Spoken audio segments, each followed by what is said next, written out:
In my previous video called Latin America's Shift to the Right, I stated that dismantling the many layers of criminality in the Venezuelan government shall have to be dealt with on an individual basis and that it is going to be a slow and complex process. Here, I shall explain what I meant by that. I am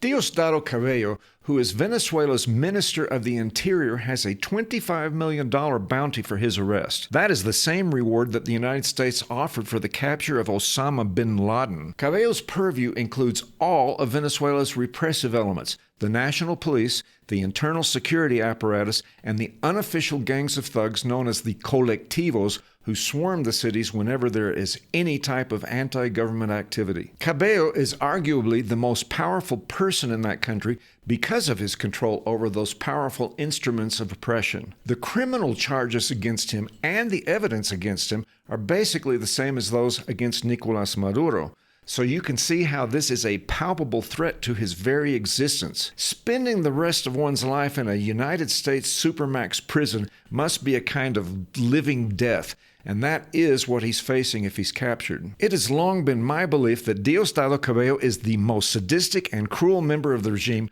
going back to the days when Hugo Chavez was still alive. I have to confess that I get perverse pleasure in imagining the fear he must now live in on a daily basis. Reports are that he sleeps during the day and keeps on the move at night, always rotating his security detail because there is no one he can trust. The entire world was amazed at the cold efficiency with which the United States captured Nicolas Maduro. With that in mind, I can't imagine that there is any such thing as true rest for him or even anyone tasked with his personal protection. But don't you be cruel. If you find this presentation interesting and informative, please like and share the video with your friends.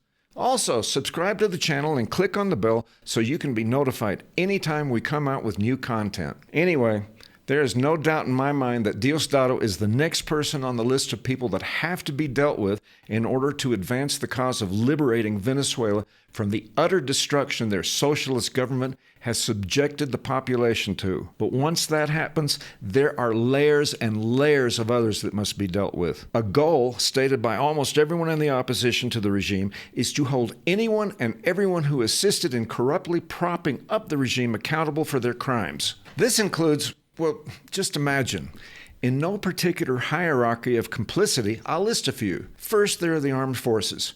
It's well known that the upper echelons of the military command were chosen for their loyalty to the government and were paid off accordingly. Then there are internal security forces who arrested and tortured the political opponents of the regime. Next might be the National Electoral Council, who certified all the blatantly phony election results over the years. Also, the Supreme Court, who did nothing to curb the excesses of the government in clear violation of the Constitution. Add those local authorities whose corruption was tolerated as long as they remained loyal to the government, plus all the others I can't even think of right now, and you can appreciate the complications of uprooting the verminous nest of vile characters who have perpetuated the suffering of the Venezuelan population. I can assure you that most Venezuelans want to see all of those people in jail. Another incredibly difficult situation will be dealing with the thousands of members of the so-called colectivos. They are the unofficial enforcers of the regime who are heavily armed